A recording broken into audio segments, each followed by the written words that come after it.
de l'imposition des mains.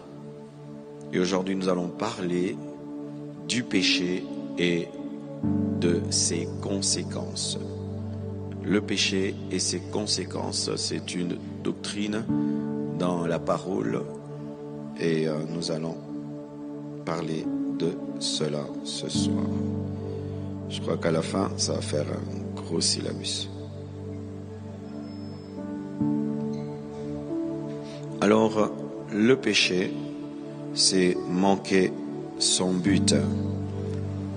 Ce n'est pas toujours faire le mal, mais c'est manquer son but. Lorsque Dieu te demande de faire une chose, tu fais le contraire, tu as péché. Le péché, ce n'est pas seulement faire le mal, ce n'est pas seulement voler. Le péché, c'est aussi, Dieu me dit, enseigne sur le péché, et puis je dis, je vais enseigner sur la guérison. J'ai péché, alléluia. Mais enseigner sur la guérison n'est pas mal, mais c'est mal lorsque ce n'est pas ce que Dieu t'a demandé de faire. Amen. Donc il y a des péchés moraux, c'est quand tu fais vraiment le mal, mais aussi des péchés de direction quand tu n'obéis pas à la direction que Dieu te donne. Il te dit de faire une chose lundi, tu l'as fait mardi, tu l'as quand même fait, mais tu as péché. Amen. Donc le péché est une transgression, c'est un acte contraire à la volonté parfaite de Dieu, au principe de Dieu. C'est un comportement, une attitude qui va à l'encontre de l'enseignement de la parole de Dieu et une action qui t'éloigne de Dieu. C'est tout ce qui t'éloigne de Dieu. C'est tout ce qui est contraire à la volonté parfaite de Dieu. C'est tout ce qui est contraire au principe que Dieu t'a enseigné. C'est tout ce qui est mal. C'est tout ce qui n'est pas conforme à la sainteté de Dieu. C'est tout ce qui te sépare de Dieu. Amen. Lorsqu'une personne te sépare de Dieu, elle devient un péché pour toi. Amen. Donc la personne devient un péché pour toi. Cette relation devient un péché pour toi. C'est tout ce qui te sépare de Dieu, te brise ta communion avec Dieu. C'est ça le péché. Ta télévision peut devenir le péché. Lorsque c'est ton heure de prier, tu regardes des films, même si ce ne sont pas des mauvais films, tu pêches parce que c'est ton heure de prier, de lire la Bible. Amen. Donc, tout ce qui te sépare de Dieu, tout ce qui est contraire à la volonté parfaite de Dieu pour toi, est un péché. C'est pourquoi il ne faut jamais dire moi je ne pêche pas. Alléluia. Parce que des fois tu peux croire que tu es dans la volonté de Dieu, mais tu n'es pas dans la volonté de Dieu. C'est pourquoi quand tu pries, demande seulement à Dieu, Seigneur, pardonne-moi pour tout ce que j'ai dû faire qui était mal. Parce que des fois tu peux croire que tu fais bien alors que tu fais mal.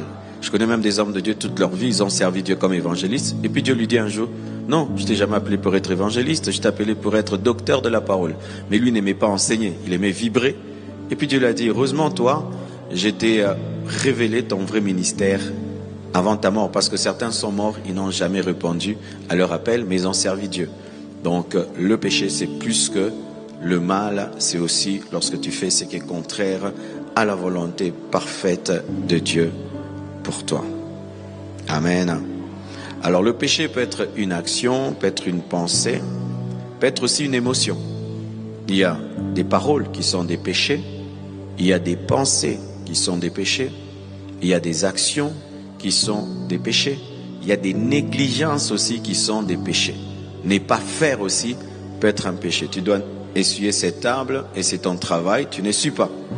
Ne pas faire est un péché aussi. Amen. Donc un péché peut être une parole, une pensée, mais aussi une émotion de jalousie, une émotion de haine, une émotion de rancune, de rejet. Tu ne dis rien, tu ne fais rien, mais une émotion peut être un péché. L'envie, la convoitise, tu n'as rien fait, mais cette émotion est un péché. Amen. Donc le péché, ce n'est pas seulement ce que tu dis, ce n'est pas seulement ce que tu fais, mais c'est aussi ce que tu ne fais pas et aussi ce que tu ressens. Amen. Alors, il faut toujours devant Dieu dire, Seigneur, pardonne-moi. Parce que être parfait en parole, en émotion, en pensée, en action, en non-action, il faut la grâce de Dieu. Amen. Il faut être humble dans la dimension de la sanctification. Pierre pensait que lui, il était supérieur aux autres. Une circonstance a révélé que c'était un égoïste qui était prêt à régner son sauveur pour sauver sa vie. Amen. Donc, c'est cela le péché. Vous avez compris le péché? Ok. Alors, parlons des conséquences du péché. Alors, vous devez savoir que le péché entraîne toujours quelque chose. Amen. On ne pêche pas et puis il n'y a rien. Quand on pêche, il y a toujours quelque chose. Amen. Des fois, ça se manifeste à l'immédiat, des fois avec le temps. C'est pourquoi quand tu fais le mal, arrange vite avec Dieu. Amen.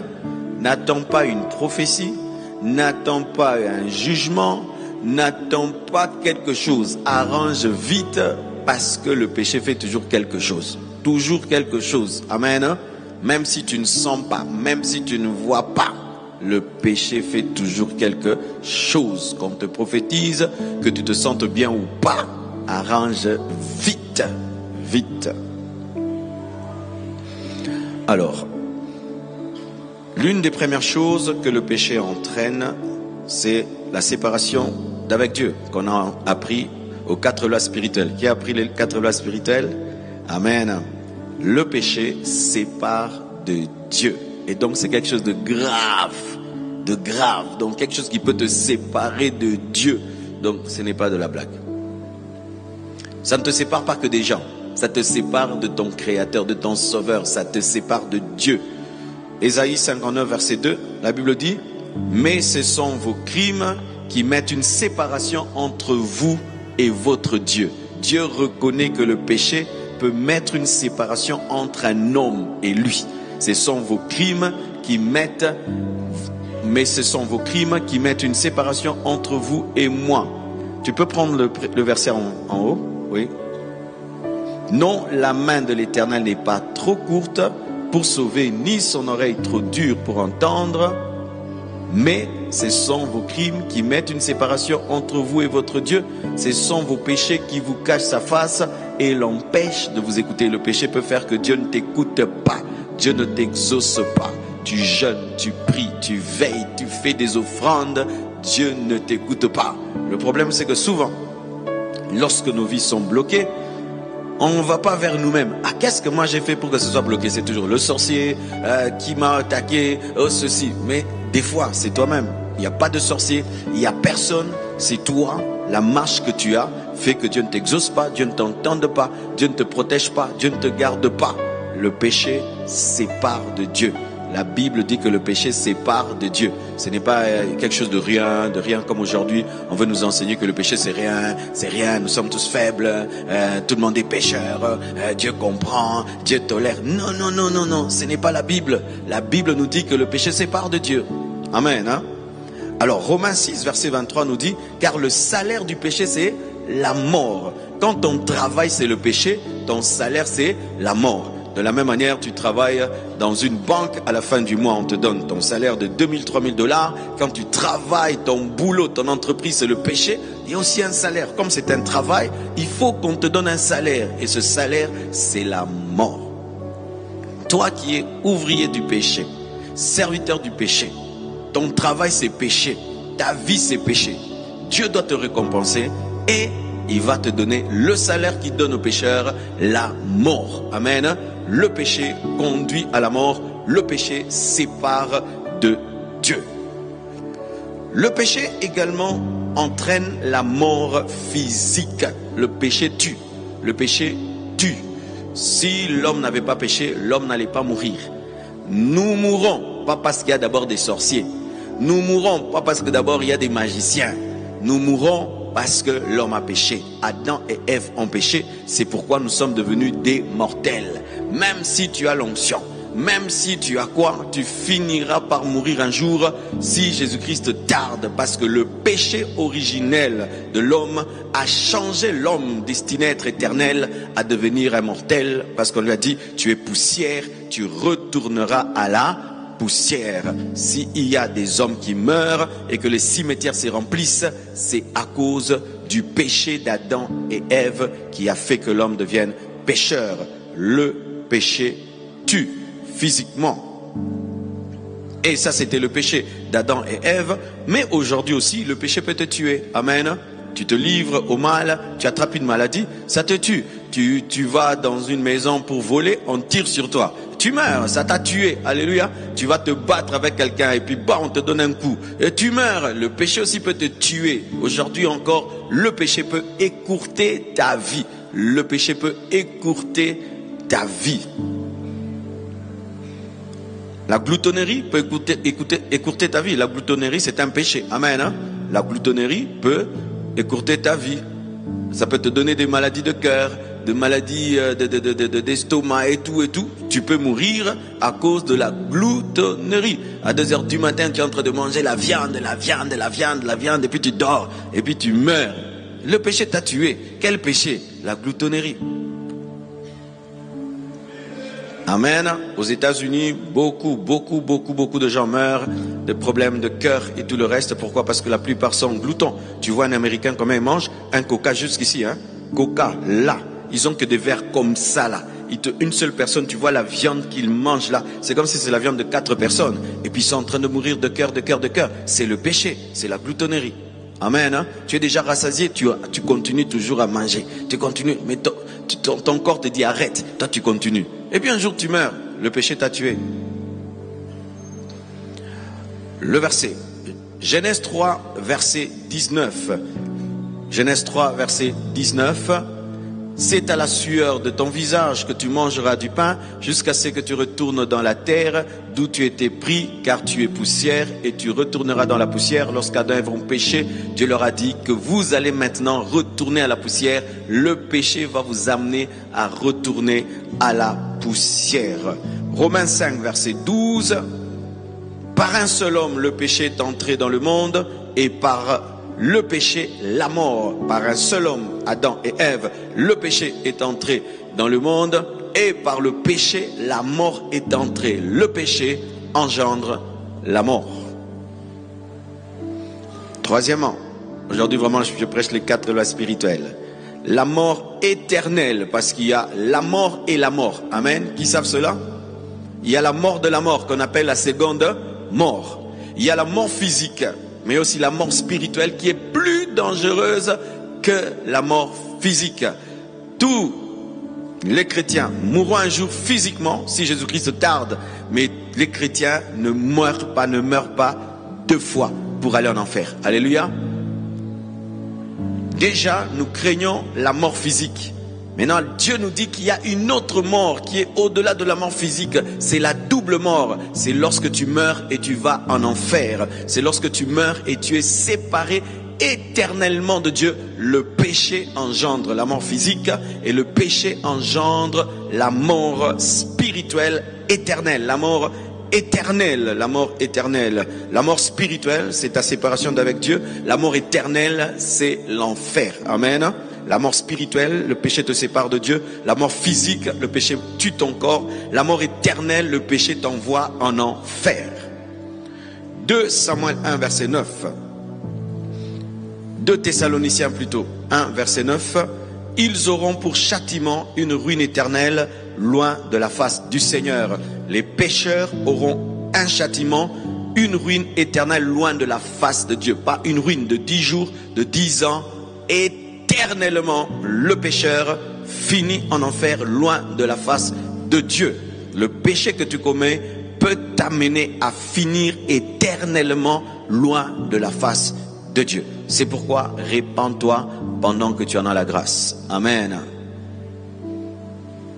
Et Apocalypse 20, versets 14 à 15, on va nous lire cela. Apocalypse 20, 14 à 15. Et la mort et le séjour de mort furent jetés dans l'étang de feu. C'est la seconde mort, l'étang de feu. C'est la seconde mort, l'étang de feu. La Bible appelle l'enfer étang de feu. Et la Bible appelle l'enfer seconde mort. La mort de la mort, c'est dire le séjour de mort, la mort, les deux sont jetés en enfer. Le mauvais séjour de mort à la fin des temps sera jeté en enfer, qui est la mort dans la mort. Et une fois que tu es en enfer, Dieu ne pardonne pas. une fois que tu es en enfer, le pardon n'existe plus. Le Dieu de grâce n'existe plus. Sa face, il la tourne, il te donne le dos, il n'écoute aucune prière, il n'entend aucune voix. Une fois que tu finis en enfer, Dieu ne pardonne plus. Dieu pardonne maintenant que nous sommes sur la terre. Amen. Le péché engendre aussi ce qu'on appelle la cécité ou l'aveuglement spirituel. Le péché engendre l'aveuglement spirituel. C'est-à-dire que ta compréhension des choses de Dieu disparaît. Tu ne comprends plus les choses de Dieu. Tu es incapable de comprendre la vérité. Pendant que je prêche ici, tu entends seulement du bruit. Mais tu n'entends rien. Le péché engendre ça. Tu peux venir à l'église, le pasteur prêche, et puis on te demande, il a prêché quoi? Je ne sais pas. Le péché fait cela. Où tu commences à voir que le mal, c'est le bien c'est le mal. Dans le noir, tu peux prendre un savon et tu penses que c'est un bonbon. Alléluia. Dans le noir, tu peux confondre le sucre avec le sel. Dans le noir, tu peux confondre une ceinture avec un serpent. Le péché amène l'aveuglement. C'est quand vous voyez des gens se réjouissent de faire le mal.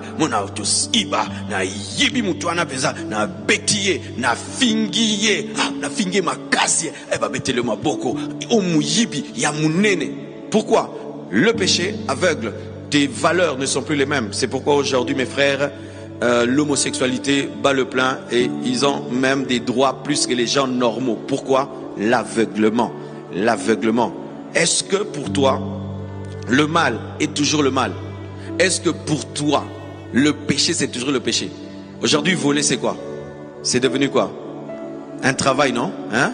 C'est devenu un travail, c'est devenir mivé, n'est-ce pas? Tu vis du vol, mais tu ne dis plus vol, hein? Tu dis, ce sont mes copes, ce sont mes commissions.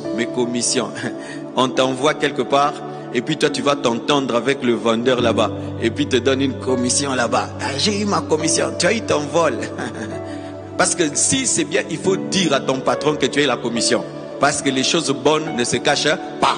Mais si vous faites les choses sous la table, même si tu appelles ça le travail, ton travail c'est le péché et tu vas engendrer la mort. Et c'est ça au Congo. Beaucoup de gens vivent dans le vol, mais ils appellent le travail. Oh, je vais au travail, il va voler. Mais il appelle ça le travail. C'est ça la cécité. Tu vois quelqu'un qui vit dans la débauche, mais il dit quoi? C'est une relation, j'ai une relation. Vous voyez, la relation. Pourquoi on n'appelle pas le mal avec son nom? On n'appelle pas le chat par son nom. C'est la cécité, l'aveuglement. Parce que si tu appelles le péché par son nom, ça va te culpabiliser. Maintenant, tu donnes des petits noms au péché pour les comprendre et les tolérer. Tu triches à l'école, tu appelles ça quoi? Je me débrouille, n'est-ce pas? Je me débrouille, on s'est débrouillé. Tu t'es débrouillé comment? En trichant. Tu es allé voir le professeur pour qu'il puisse te donner des points que tu n'as pas. Mais tu n'as pas dit corruption, hein? Tu as dit on a bien seulement causé avec le professeur et puis il a résolu le problème là. Est-ce que tu appelles toujours mal? Plus tu pêches, plus tu vas devenir aveugle. Plus tu pêches, plus les ténèbres spirituelles vont te remplir jusqu'à ce que tu vas commencer à tolérer le péché et tu vas trouver que le péché est normal. C'est quand on voit quelqu'un dans le péché, il n'a plus de culpabilité, il n'a plus de remords, ça ne le dérange plus. Pourquoi? Il est devenu aveugle. Si tu deviens aveugle maintenant, il y a le feu qui s'allume là-bas. Comme tu ne vois pas, tu restes calme. Et quand tu deviens aveugle spirituellement, l'enfer est en train de te guetter. Mais tu es peinard, tu es en train de rater l'enlèvement. Mais tu es calme, ta vie est en train de se détruire. Mais tu es calme parce que tu es aveugle. Le péché détruit l'entendement, détruit la compréhension, détruit la sensibilité. Le péché ferme les yeux. Le péché aveugle. Le péché aveugle. Alléluia. Le péché endurcit le cœur. Il endurcit le cœur et il t'éloigne davantage de la vérité. C'est pourquoi quand tu commences à pécher, tu ne veux plus écouter des prédications qui te ramènent. Tu commences à regarder les thèmes. La guérison, je viens. La délivrance, je viens. La sanctification, tu fuis. Heureusement, j'ai pas annoncé les thèmes. Alléluia. C'est ça, le péché. Le péché, quand on pêche, on ne veut pas entendre une parole qui va te ramener, te corriger. On veut que des paroles d'encouragement et d'encouragement. qu'est-ce qui fait que tu ne supportes plus ce qui te ramène, ce qui te corrige? C'est le péché. Les gens qui vivent dans la sainteté, ils aiment qu'on les parle de sainteté, de pureté, pour qu'ils montent encore. Mais quand la sainteté commence à te déranger, c'est l'aveuglement. Le péché endurcit ton cœur. Hier, la parole pouvait te toucher. Aujourd'hui, ça ne te touche plus. Hier, Dieu pouvait te corriger. Mais même quand il te corrige, ça ne te fait plus du mal. Voyez un enfant qu'on tape souvent. À la longue, il rigole, n'est-ce pas, non? Quand nos parents nous tapaient avec le temps. Oh, tu ne pleures plus. Parce que tu es habitué à être frappé.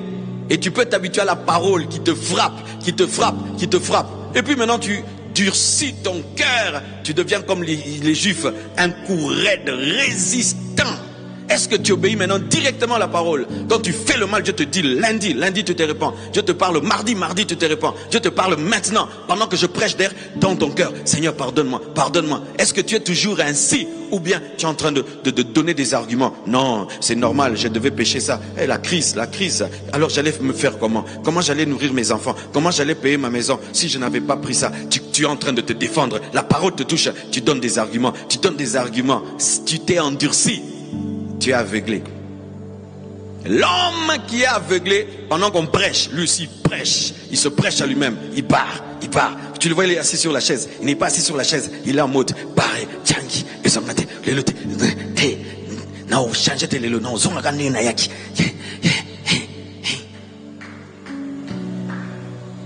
ah oui, hein. Tu peux être assis sur la chaise là-bas, mais tu n'es pas assis, hein. Tu as des boucliers, des antimissiles. Pourquoi? Parce que toi tu es venu à l'église seulement pour venir, tu n'es pas venu changer. Et vraiment, tu as quitté si loin, venir ici et rester le même. Vraiment, tu as perdu ton carburant, il fallait rester à la maison. Alléluia. Le péché nous fait quitter la maison. On vient à l'église pour un culte religieux. Tu étais au culte. Mais est-ce que la parole t'a changé? Elle était bonne. Mais est-ce que tu l'as pratiquée? Elle était bonne. Est-ce que tu as pris une décision? Non, la parole était bien. Le péché endurcit.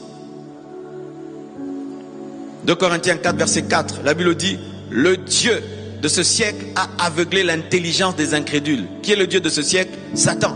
Lorsque tu vis dans le péché, Satan t'aveugle. C'est quand on voit quelqu'un, il peut défendre le mal, il peut te taper à cause du mal, il peut te persécuter parce que tu as touché à son péché. Éphésiens 4, verset 18, les pécheurs sont décrits comme ayant une intelligence obscurcie. La Bible dit, ils ont l'intelligence obscurcie, ils sont étrangers à la vie de Dieu à cause de l'ignorance qui est en eux, à cause de l'endurcissement de leur cœur. Le péché rend ignorant, le péché endurcit, le péché obscurcit l'intelligence. Tu vois un médecin, il te dit que le tabac tue, mais lui-même il fume. Le médecin il maîtrise le sida, mais il est impudique. Il est professeur en économie, mais il est voleur. Alléluia. Pourquoi? Parce que le péché vole l'intelligence. Tu connais, mais tu ne sais pas pratiquer ce que tu connais parce que le péché t'a volé l'intelligence. Et lorsque tu es un chrétien, tu peux connaître la Bible, tu la mémorises, tu la parles, mais tu ne la pratiques pas parce que le péché t'a volé l'intelligence. Ou c'est que tu sais, tu ne le sais pas, mais tu le sais, mais tu ne le sais plus. Le péché amène un désordre moral. Désordre moral. C'est quand on voyait quelqu'un, vraiment, il a 30 femmes et 60 enfants, vraiment. Comment quelqu'un peut atteindre des niveaux pareils? Tu as 30 femmes et 60 enfants. Jusqu'à sa vieille 70 ans, il continue. Mais pour atteindre ce niveau-là, ce n'est que le péché. Quelqu'un qui s'enivre jusqu'à tomber dans le caniveau et le lendemain, il va encore dans la boîte. Tu vois quelqu'un là, il est en train de danser vraiment, si on coupe la musique, tu vois vraiment c'est comme un singe. Ah oui, hein? Vous savez nos musiques ici, coupez le son seulement. Et vous voyez comment les gens dansent. Vraiment c'est ridicule. Ce qui les sauve c'est la musique. Si tu veux voir combien les danses sont ridicules, coupe le son. Vois comment la personne danse. Je te dis, c'est ridicule. On croirait vraiment un singe qui est en train de danser. Mais le péché rend ridicule. Le péché amène une dégradation morale et spirituelle jusqu'à ce que quelqu'un peut aller la nuit dans les cimetières, invoquer les démons. Les démons sortent et puis fait un pacte. Comment quelqu'un peut atteindre ce niveau-là? Le péché. Tu commences par chercher d'abord la force, les fétiches pour donner des gens des chaos. Et puis on te donne les fétiches, tu donnes les gens les carreaux. Et puis on te dit, on peut te faire monter. Et demain là, on va te donner un fétiche là, tu peux te dédoubler. Et puis demain là, on va te donner un fétiche, tu vas diriger le quartier. Et demain là, et puis un jour vraiment tu rencontres Satan lui-même. C'est ce que le péché fait. Le péché grandit toujours, amène toujours une dépravation. Toujours. Tu vas commencer avec un petit copain, demain tu vas finir avec un mari d'autrui. Tu vois? Tu vas commencer avec un petit copain, demain tu seras capable même de détourner un homme marié et tu le maîtrises comme ça. Mais tu as commencé par un copain, mais tu finis en détournant le mari d'autrui. Le péché.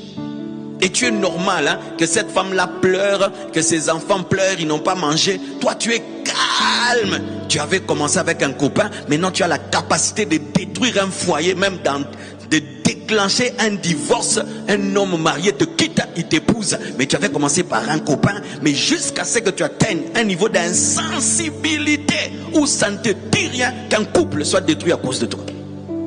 Le péché. Quand tu commences à pécher, ça va t'amener loin. Le péché ne te garde jamais là où tu pêches. Le péché amène toujours loin. Un petit voleur de 10 $, demain sera un pécheur d'1 million $. On commence toujours par 10. On ajoute des zéros, des zéros, des zéros. Et puis on finit un jour en prison. Le péché amène le désordre moral. Ce qui fait qu'aujourd'hui nos sociétés sont perturbées, détruites, corrompues. Nos sociétés deviennent des sociétés terribles. Je vous avais raconté l'histoire, je suis allé à Miami, j'ai prêché, j'étais toujours église, hôtel.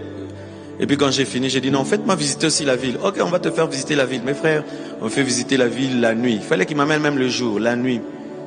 Je descends seulement mes frères. J'ai fait, je crois, 30 minutes. J'ai dit, hé, que je rentre dans la voiture. Tu sens vraiment que tu as Sodome et Gomorrhe de 2020. C'était en 2022. Les gens habillés presque, il n'y a rien sur les corps. Des hommes qui sont comme des femmes comme des hommes. Mais tu te dis, oh, mais ils sont comme dans un film, mais le film là c'est leur réalité de tous les jours. Ces jours-là j'ai dit c'est vrai, les États-Unis c'est un pays développé, la plus grande puissance mondiale en ceci, mais n'est pas la plus grande puissance en moralité, non. Frère, j'ai désiré mon Congo rapidement, je suis entré dans la voiture, j'ai fui. Mais des voitures qui passent là-bas, des Jaguars, des Ferrari, des Pontiac, de ceci. Mais les gens qui sont à côté de ces voitures et de ces immeubles-là de 100 étages, ils vivent comme des animaux, comme des chiens. Le péché corrompt la société. C'est pourquoi il faut qu'on ait des gens dans une société qui s'opposent au mal. Amen, hein? Il faut avoir des gens comme ça. Lui, il s'oppose seulement au mal. C'est important d'avoir des gens qui s'opposent au mal. Ne combattez pas les gens qui s'opposent au mal. Ce sont eux qui protègent nos enfants et nos petits-enfants. Oh oui, n'aimez pas toujours tout le monde, des gens toujours qui disent des choses que vous aimez. Non, je suis en train de protéger ton enfant demain. Alléluia. Parce que regardez maintenant dans quelle société leurs enfants sont en train maintenant de naître. Dans une société où tu nais, on te dit toi-même tu choisiras si tu seras un homme, une femme ou au milieu. Pourquoi? Parce qu'il n'y a pas eu des gens qui se sont opposés. Les gens qui se sont opposés se sont fatigués de s'opposer. Alléluia. Toi qui as la mission de t'opposer au mal, opposez-vous au mal, amen, hein? Opposez-vous au mal. Soyez quelqu'un où quand tu es là, les gens ne pêchent pas, amen, hein? Tu es là, ça dérange les gens. Tu es là, les gens deviennent logiques. Soyez comme ça, amen, hein? Certains ont cet appel dans leur vie. Lorsque le feu n'a que le feu vert, il y aura quoi? Accident, n'est-ce pas? On veut le feu vert, on veut le feu jaune, on veut aussi le feu rouge. Il y a des gens qui te diront vert, vas-y, vas-y, vas-y, tu seras grand, tu seras riche, fais vert. Il y a d'autres qui te diront attention, attention, ils sont pas très virulents. Mais il y a d'autres, c'est rouge, stop-toi! Et quand tu t'arrêtes, il y a une voiture qui passe, ça te sauve de la vie, ça te sauve. Amen, hein? Le péché détruit la morale et la spiritualité. Galates 5, verset 19 à 21. Galates 5, 19 à 21, la Bible dit ceci. Or les œuvres de la chair c'est le péché, c'est la nature pécheresse que nous avons eue par Adam et Ève. Lorsque l'homme a péché, Adam et Ève ont péché, ça fait ceci que tous les hommes qui naissent pécheurs. Personne ne naît enfant de Dieu. Il y a des gens qui enseignent que nous naissons enfants de Dieu. Quand est-ce que tu t'es converti? Moi, depuis je suis bébé, hein, moi j'aime Dieu. Là, il dit, à tous ceux qui l'ont reçu, elle a donné le pouvoir de devenir enfant de Dieu. On devient enfant de Dieu, on ne naît pas enfant de Dieu. C'est pourquoi on ne baptise pas les bébés. Amen. Hein?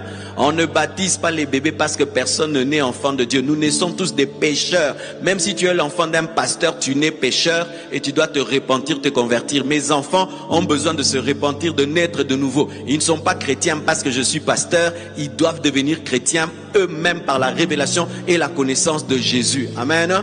Ainsi, tout homme qui naît ici-bas d'une femme naît avec la chair. La chair, c'est quoi? C'est une nature qui est attirée vers le mal. C'est une nature qui n'apprend pas les mal, qui est mauvaise. C'est pourquoi il n'y a pas l'école de la jalousie. Il n'y a pas l'école de l'impudicité. Il n'y a pas l'école de l'orgueil. Il y a l'orgueil en nous dès la naissance. La jalousie, la haine, l'égoïsme. Et cette chair produit des choses. Cette chair produit, je peux avoir le verset 19, Galates 5, verset 19. Or, les œuvres de la chair, de cette mauvaise nature, sont manifestes. L'impudicité, l'impureté, la dissolution, l'idolâtrie, la magie, les inimitiés, les querelles, les jalousies, les animosités, les disputes, les divisions, les sectes sont les œuvres de la chair, et ces œuvres pervertissent la spiritualité et la société et la morale. Alléluia. Romains 1, verset 21 à 32, qui montre la dégradation de l'humanité à cause du péché. Puisque, ayant connu Dieu, ils ne l'ont point glorifié comme Dieu et ne lui ont point rendu grâce, mais ils se sont égarés dans leurs pensées et leur cœur sans intelligence a été plongé dans les ténèbres. Et ces ténèbres, c'est la perversion, se vantant d'être sages. Aujourd'hui, nous sommes devenus très intelligents. Nous allons même sur Mars, sur la Lune. Nous sommes sages. Ils sont devenus fous. Cette intelligence est changée en folie. Ils ont changé la gloire du Dieu incorruptible en image représentant l'homme corruptible, c'est-à-dire l'idolâtrie des oiseaux, des quadrupèdes et des reptiles. C'est lorsque l'homme commence à adorer des images d'animaux et tout le reste, l'idolâtrie. C'est pourquoi Dieu les a livrés. Voici ce qui arrive lorsque une société pêche, Dieu vous empêche. Vous péchez, il vous empêche. Vous vous entêtez, il vous aide. Vous savez ça? C'est ce qu'on appelle te livrer. C'est-à-dire Dieu te dit fais ce que tu veux. C'est comme les parents. Mon fils, écoute. Mon fils, écoute. Tu n'écoutes pas. Ok, il te laisse. Tu vas maintenant, te frappe. Tu rentres blessé. Maintenant, il te dit, tu as compris ce que j'ai t'empêché. Et c'est ce qui arrive quand Dieu envoie des serviteurs, envoie sa parole. Arrête, arrête, arrête, arrête, arrête, arrête. Un jour, il va te dire, fais ce que tu veux. Comme ça, tu apprendras par les conséquences du péché. Il les a livrés à leur convoitise de leur cœur, en sorte qu'ils déshonorent eux-mêmes, leur propre corps. C'est ce qu'aujourd'hui les gens sont en train de faire avec ces papa, maman. Eux qui ont changé la vérité de Dieu en mensonge et qui ont adoré, servi la créature au lieu du Créateur qui est béni éternellement. Lorsque l'homme se livre au péché et fait de la transgression un travail pour que Dieu le frappe, Dieu libère sur lui un esprit d'égarement pour le frapper. C'est ce qui est arrivé avec Pharaon. La première fois, Dieu est venu, il a refusé. Deuxième fois, il a refusé de libérer le peuple. Ensuite, Dieu a endurci son cœur pour le frapper. Amen. Hein? Fais attention mon frère, ne t'habitue pas au mal, Dieu va te livrer à ton mal.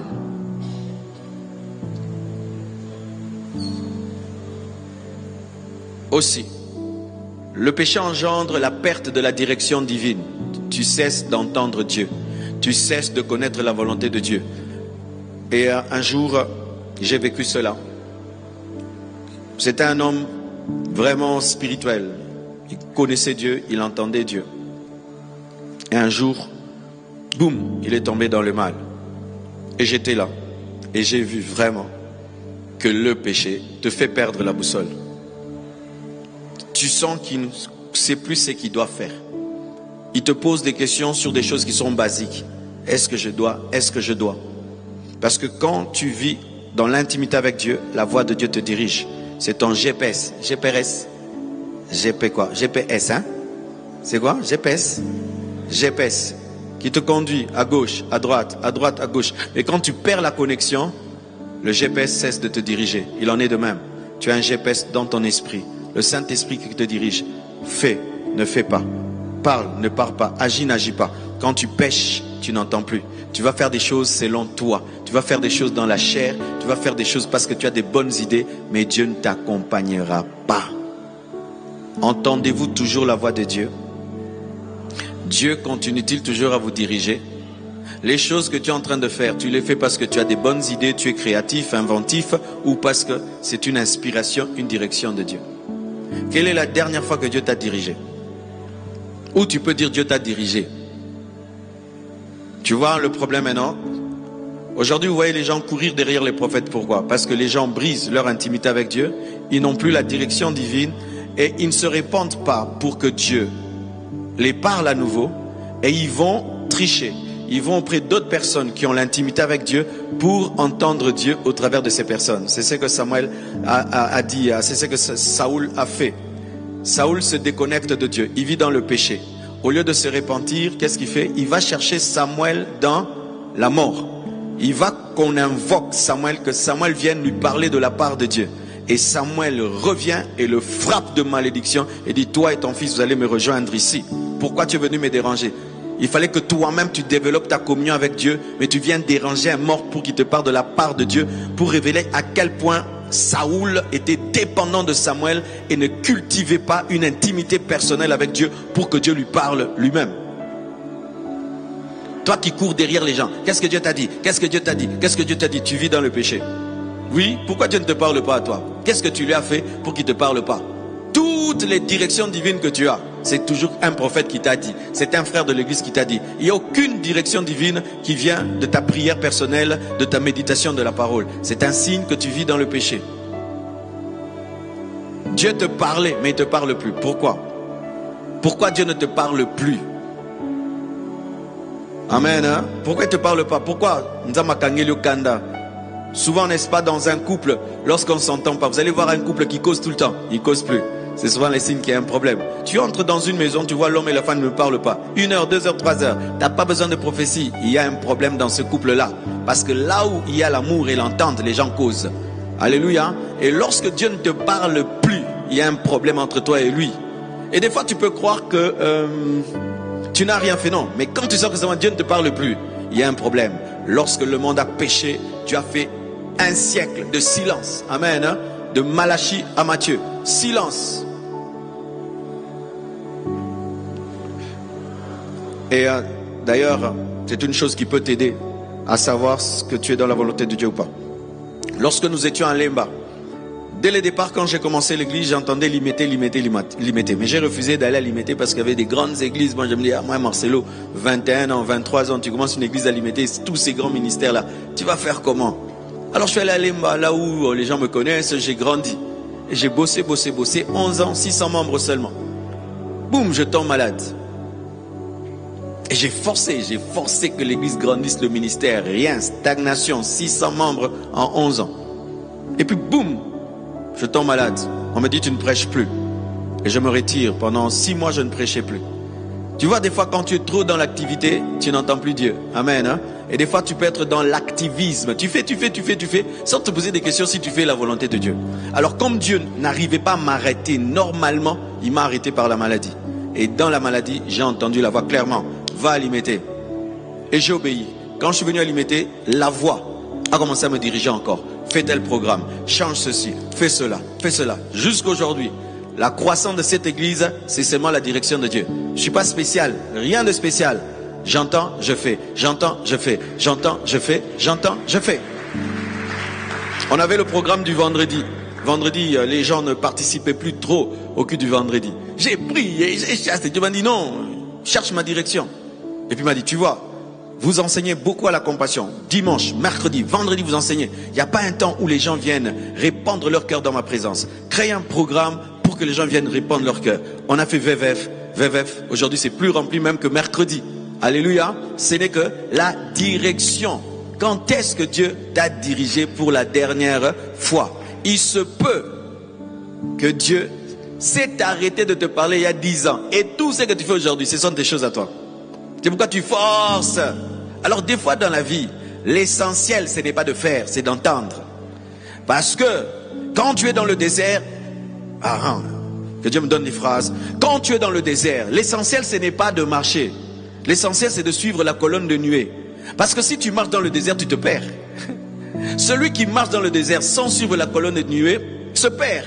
Parce que la marche dans le désert sans direction est un égarement. Et dans la vie, quand tu marches sans direction, tu t'égares. Même si tu penses que tu évolues, tu es en train de stagner parce que ce n'est pas Dieu qui te dirige. Je viens de dire quelque chose d'important. Hein? Alléluia. Si j'entre dans le désert, je ne connais rien sur le désert. Je marche. Même si je fais des kilomètres, je suis égaré. Mais c'est quand j'ai une boussole ou quelqu'un qui connaît, qui me dirige, que je peux dire, je suis en train d'évoluer. Dans la vie, il faut être dirigé par Dieu. Et pour être dirigé par Dieu, il faut être en communion avec lui pour qu'il entende.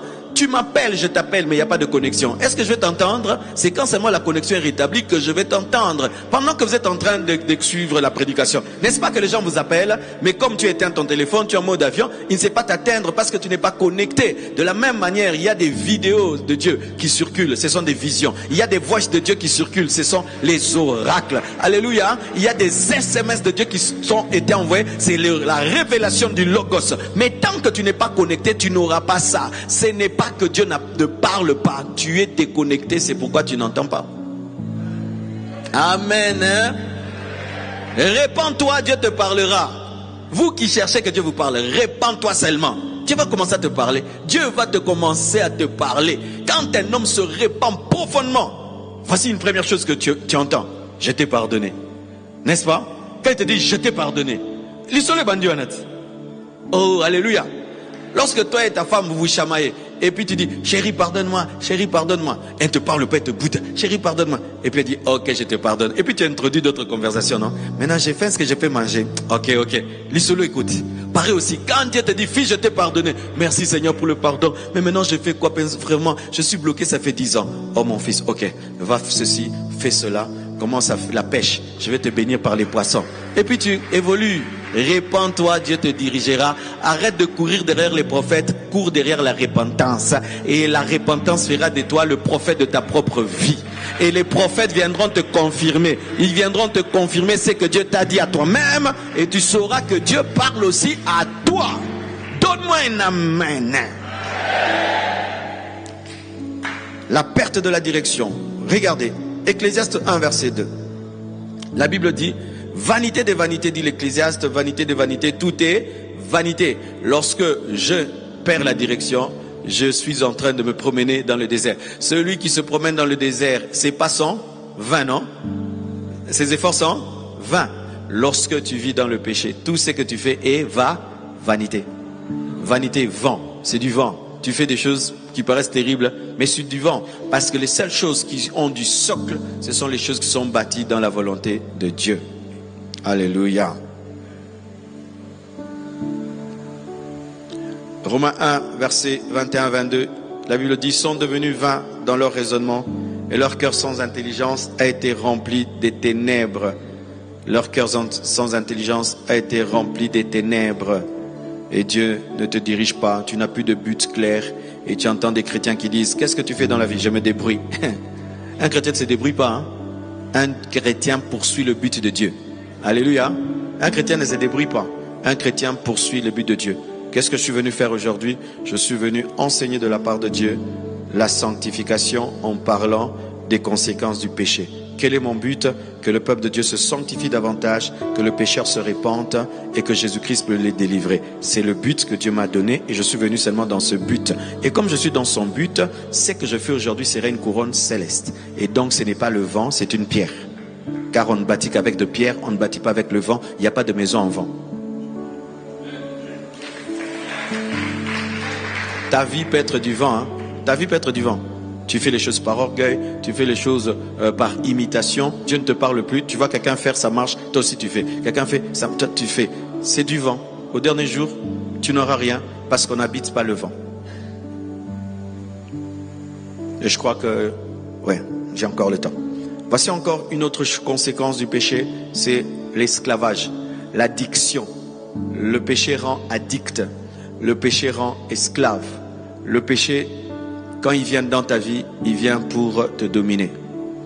J'avais suivi, je crois, sur Internet une photo, j'avais vu sur Internet une photo, Quelqu'un qui élève un petit animal tout rouge.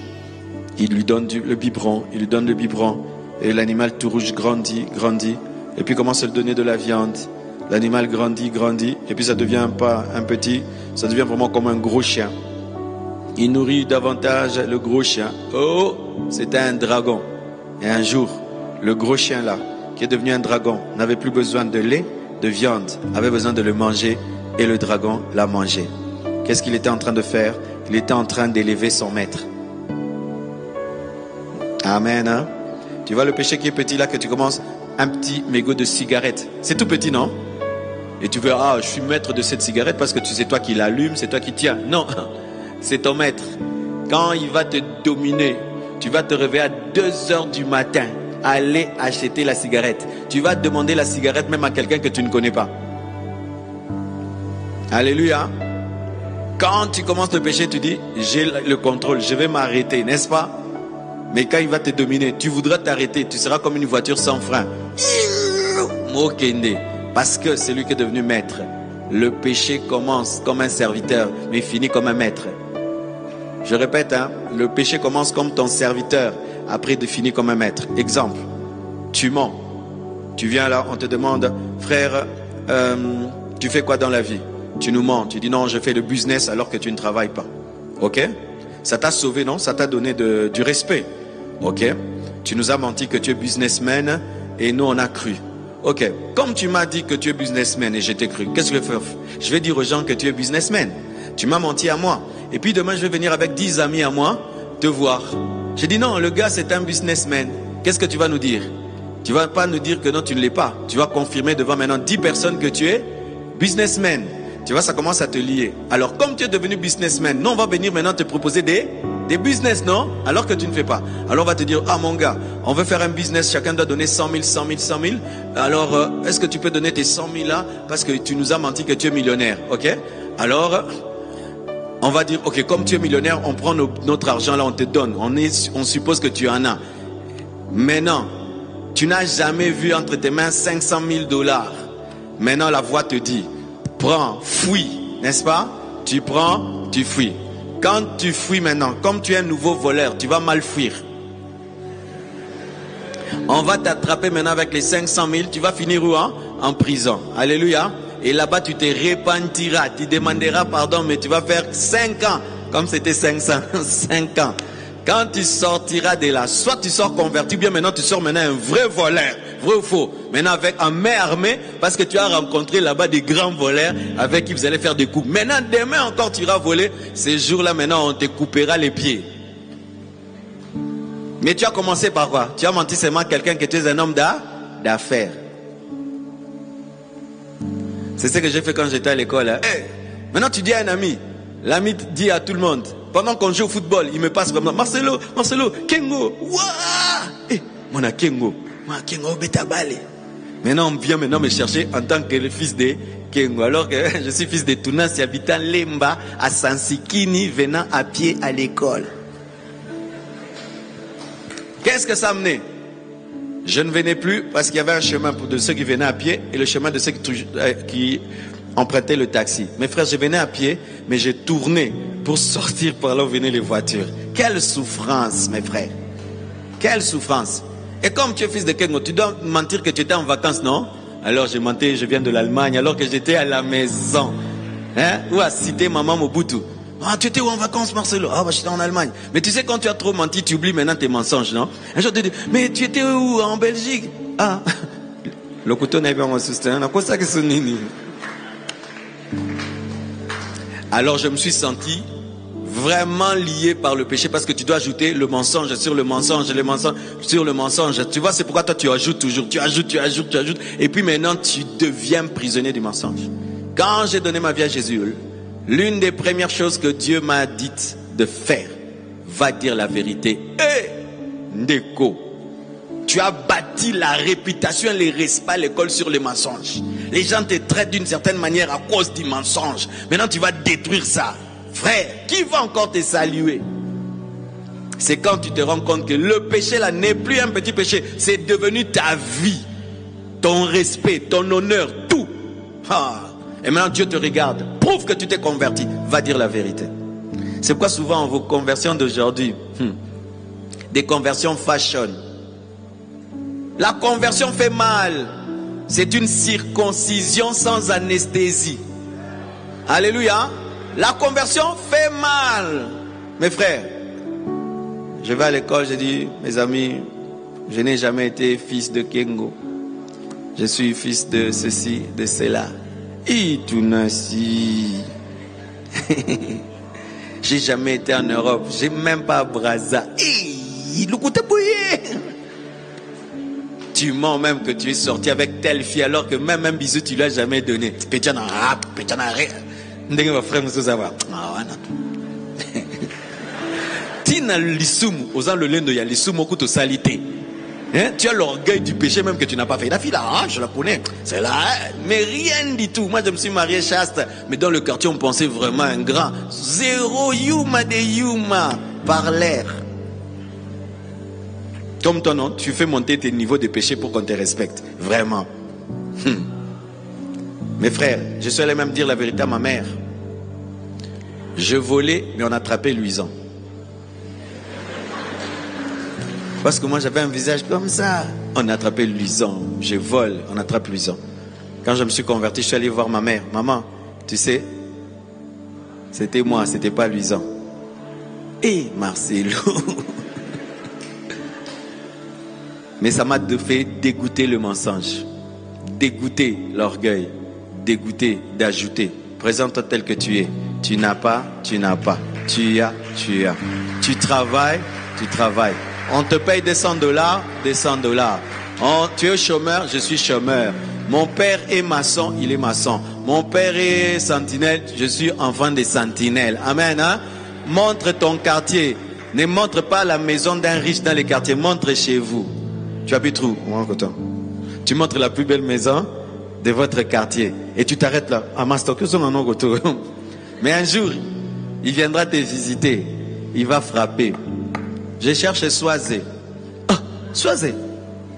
Elle habite pas ici? Oh, Soisé, elle est comment? Elle est un peu courte comme ça, Claire. Oh, Mujinga. Mujinga. Mujinga. Elle habite là-bas. Où? Tu vois la maison là, une seule porte là. Pièce, chambre et salon là, presque écroulé. Mujinga. On vient chez vous, Mujinga. Toc, toc, toc. Quand seulement tu les vois. Crise cardiaque. Tu transpires. Soit tu vas mentir, non? Que tu n'es pas là.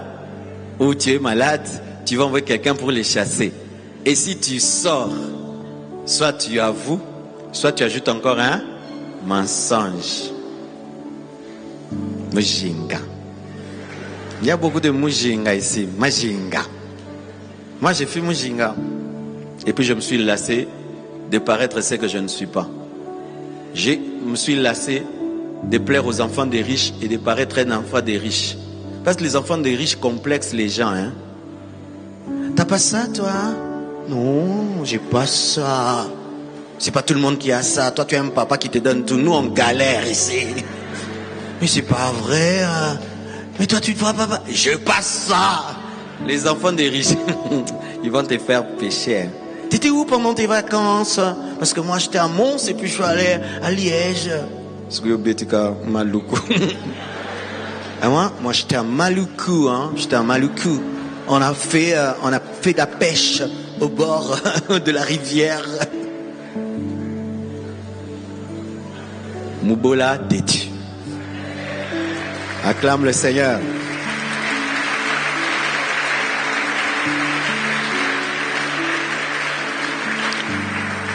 Même dans le domaine des mariages, hein, dites-vous la vérité. Hein.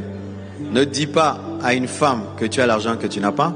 Ne dis pas à un homme que tu es ce que tu n'es pas. Il finira par le découvrir, il finira par le savoir. Révélez-vous tel que vous êtes. Révélez-vous tel que vous êtes. Beaucoup de couples aujourd'hui souffrent à cause des mensonges dans les fiançailles. Les gens se sont présentés comme ils n'étaient pas. Sur le plan financier, même le caractère. Tu as un mauvais caractère et tu le caches dans les fiançailles. Tu es la douce, la soumise, mais en toi tu es une lionne. Et tu vas te manifester comme un démon dans les mariages. Tu es un garçon très sale et tu sais que tu es sale, mais tu t'arranges pour aller la voir. Toute la journée, tu ne te laves pas. Tu te laves seulement quand tu vas aller la visiter. Elle pense que c'est un beau garçon. Le jour qu'elle t'épouse, il faut qu'elle se fâche pour que tu te laves, parce que tu fais des délestages d'eau, parce que tu économises l'eau.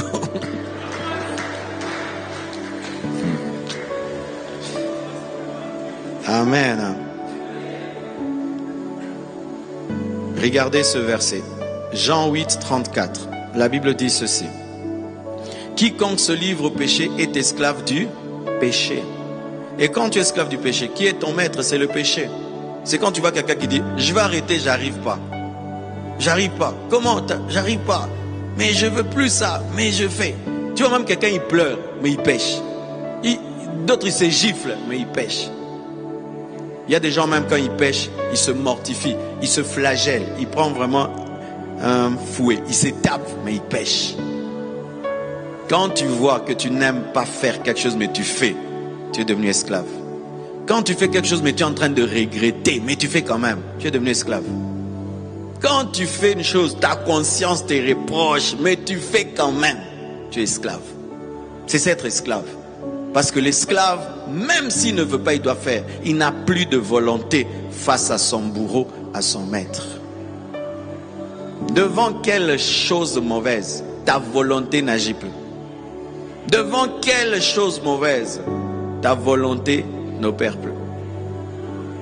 C'est ça, être esclave. Romains 6, 16, la Bible dit, ceux qui se soumettent au péché deviennent ses esclaves. Ceux qui se soumettent au péché deviennent ses esclaves. Et peut-être tu es là, tu dis non, moi je contrôle. Tu vas contrôler pendant un temps. Mais avec le temps, le péché va te contrôler. C'est pourquoi je vous demande de suivre même la chanson de Blaise Saki là, hein, qui dit que non, oui, on ne sait pas qu'un jour on a commencé, un jour qu'on va s'arrêter. Hein, vous connaissez? C'est-à-dire que quand tu commences, tu penses que tu as le contrôle, mais le jour que tu vas t'arrêter, ça refuse de s'arrêter. Les gens vont dans l'occultisme, ils pensent que je sortirai quand je veux, tu signes des pactes, et le jour que tu veux sortir, on te dit tu vas mourir. Tu commences une histoire avec une fille, et le jour que tu vas arrêter, elle dit je vais te publier, et tu restes là. Tu commences une histoire avec un garçon, tu dis je ne t'aime plus. Ah, je t'avais pris des photos, hein, tu ne savais pas. Je vais te publier. Tu deviens prisonnier de ce garçon-là. Faites attention.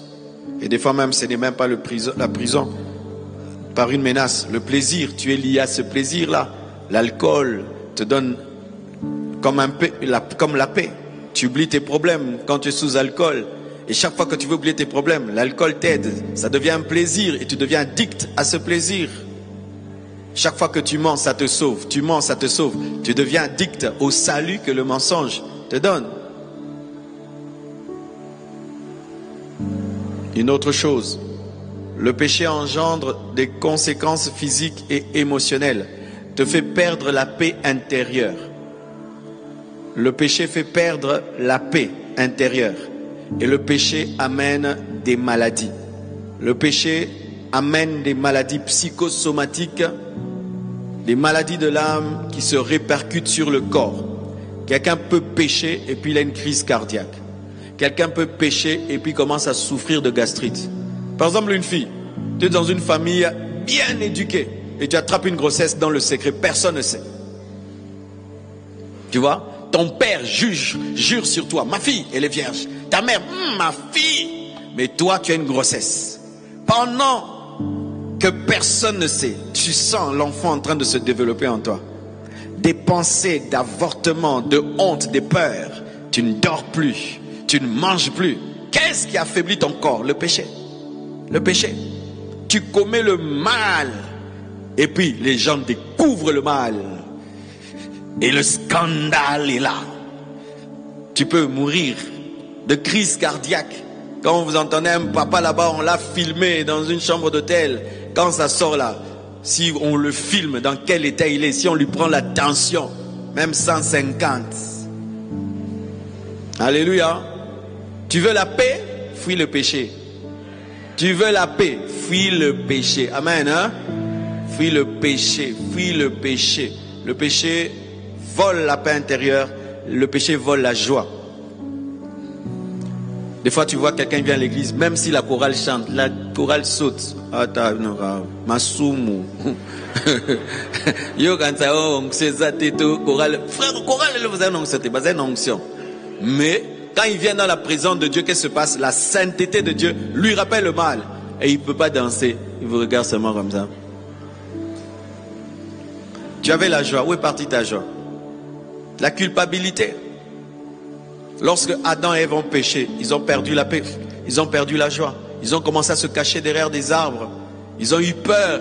Le péché amène la peur, le manque d'assurance. Il y a des gens, tu vois, ils n'ont pas d'assurance. Ce sont ces péchés secrets. Il n'a pas d'assurance, les péchés secrets, parce que quand tu pêches en secret et tu ne te répands pas en public, tu n'auras pas d'assurance. Tu n'auras pas d'assurance parce que tu auras l'impression que ta vie secrète est vue en public. C'est pourquoi quand tu pêches, répands-toi. Amen, hein? Répentez-vous quand vous péchez, répentez-vous, séparez-vous du mal. C'est quand tu vois un prédicateur, il n'arrive plus à condamner le péché. Pourquoi? Lui-même, sa conscience le reproche. C'est pourquoi moi je suis très étonné au Congo, hein. Avec tous ces grands parleurs qu'on a, il y a de moins en moins des gens vraiment qui cognent les péchés. Ah, qu'est-ce qu'il y a, hein? Il y a quoi? Qu'est-ce qu'il y a? Qu'est-ce qu'il y a, hein? Ou des fois, moi j'ai des fils spirituels, vous ne connaissez pas le péché. Hein? Je dois avoir un fils aussi dans cette église qui cogne les péchés, comme son papa. Mais c'est vrai, non? Je dois avoir un fils spirituel quand il monte en chair. Les péchés, répandez-vous. Pourquoi vous ne faites pas ça? Je me salir rarement, trop dire na il faut ça la duna batu pour le biton indelio comme na moi compréhension baba flèche robette la rayonne vie. Arrêtez d'avoir le ministère de la faiblesse. Arrêtez de préparer votre chute. Vous ne tomberez pas. Vous ne tomberez pas. Vous ne tomberez pas. Vous ne tomberez pas. Arrêtez de préparer votre chute. Tu vas être dur et le jour où tu vas faire le mal, ils seront durs avec toi. Mais s'ils sont durs avec toi, ils te sauvent, ils te permettent d'aller au ciel. Donne-moi l'amen, hein? Amen, hein? Le péché dérange l'âme. Ça dérange l'âme. Ça dérange l'âme. Un jour, un homme sort et puis brusquement il rentre à la maison. Sa femme ne savait pas qu'il allait rentrer. Poum, il la surprend avec un autre homme. Il arrive et c'était un homme vraiment violent. Au lieu de taper sa femme, de taper le monsieur, il les regarde seulement comme ça. Il entre dans le dressing, il prend les habits, il part. Et Doboze là, il sort, il s'en va. La femme chasse le monsieur et dit ici. Le mariage est fini, cet homme va me taper, c'est fini. Donc il est là et le monsieur revient. Bonjour chérie, bonsoir chérie, ça va? Je peux manger? Manger? Et dans la même il mange. Il dit non, la nuit là, dans la chambre, il va barder. Et puis il dort. Il dort vraiment. Et il y a quoi? Peut-être demain, il est fatigué. Demain, ça barde. Le matin, je peux avoir mon café? Le café. Il part au travail. Il dit non. Il part là-bas, il va avoir des conseils. Quand il va revenir, il revient. Je peux manger. Une semaine, 2 semaines, 1 mois, 2 mois. Un jour, il revient. La femme a fouillé. Elle dit tu es un sorcier. J'attendais que tu me gueules, que tu te fâches, que tu ceci. Tu ne dis rien. Tu me tortures avec ton silence là. Elle a fui. Le monsieur était un grand tortureur. Il a tapé avec quoi? Le silence.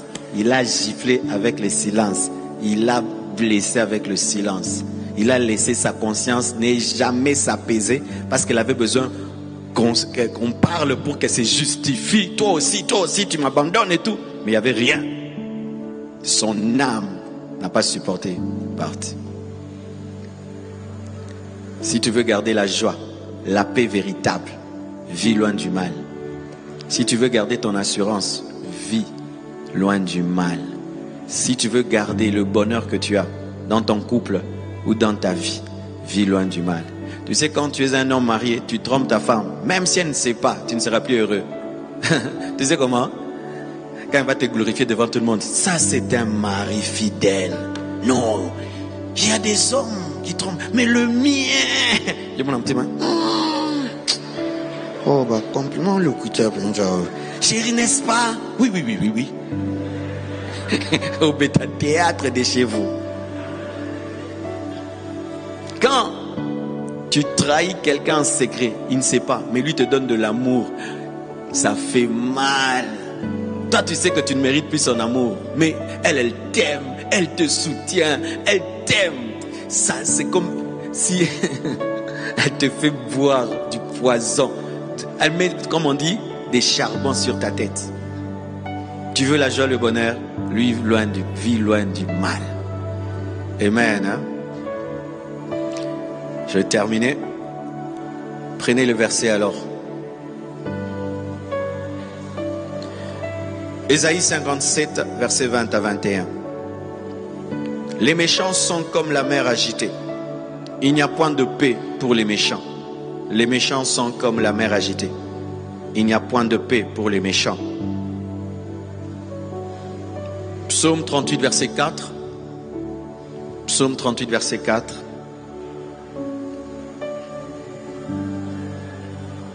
Vous n'avez pas ça? Ok. Il n'y a rien de saint dans ma chair. Ça, c'est David qui parle lorsqu'il se répand pour le péché qu'il avait commis. Il n'y a rien de saint dans ma chair à cause de ta colère. Il n'y a plus de vigueur dans mes os à cause de mon péché. Lorsqu'il n'y a plus de vigueur en toi, c'est quoi? C'est la maladie. Amen.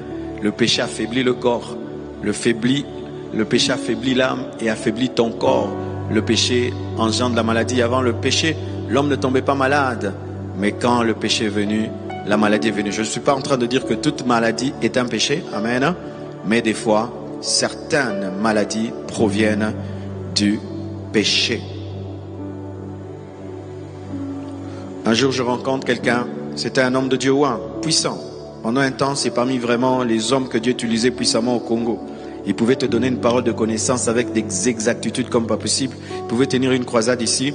Il prophétise sur le voisin. Son nom, on vient te chercher chez toi. On dit, une prophétie est sortie sur toi à l'église là et c'est vrai. J'ai vu comment Dieu l'utilisait. C'était extraordinaire. Un jour, il y avait une croisade. Il est allé en jeûne, il est revenu. Il a seulement commencé à chanter. C'était comme une tornade, une tempête.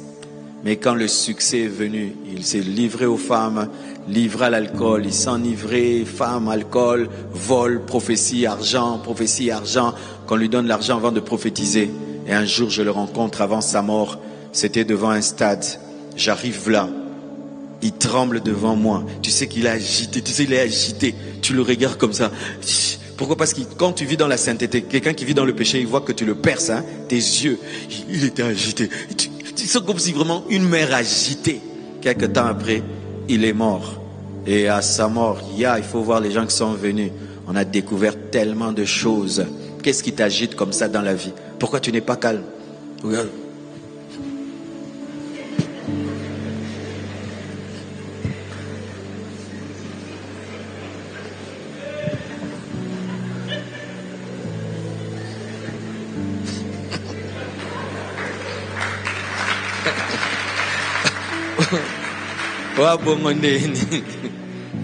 Hein?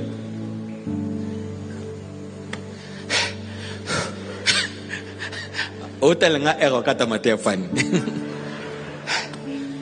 Matteo kata mate. Le culte n'a pas pris fin, tu sors. Tu prends l'air. Tu rentres. Pourquoi tu es comme ça? La sainteté fait que quelqu'un est posé. Oui, la sainteté te donne du poids, tu es calme, tu es paisible. Même quand tu pries, quand tu vis dans le péché, tu pries Shakara Bababa.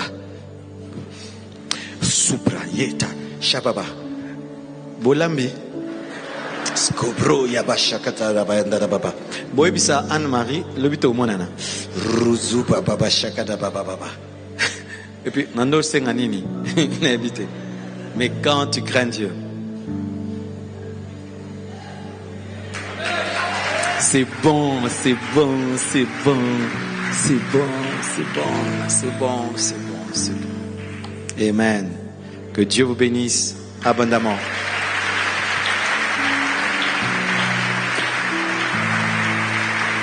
Alors, à tous ceux qui luttent avec un péché, la solution, c'est pas ta discipline. La solution, c'est pas ta volonté d'abord. La solution, c'est Jésus. Amen. Quand tu luttes contre un péché, viens vers Jésus. Lui seul peut te libérer de ce péché. L'enseignement d'aujourd'hui était très profond. Alors, Dan, que peux-tu conseiller à nos très chers téléspectateurs sur ce message inspirant? Imagine une graine que tu plantes en terre. Si elle est bonne, elle portera des fruits délicieux, mais si elle est mauvaise, elle étouffera et détruira les autres plantes autour. Le péché, c'est cette mauvaise graine. Il peut sembler petit au début, insignifiant même, mais ses racines s'étendent, ses conséquences se multiplient, et il finit par bouleverser tout ce qui se trouve sur son chemin. Le péché est comme une ombre qui grandit, ce qui semblait minime s'amplifie et enchaîne nos vies. Il peut briser nos relations, créer des murs là où nous avions des ponts, et voler notre paix intérieure.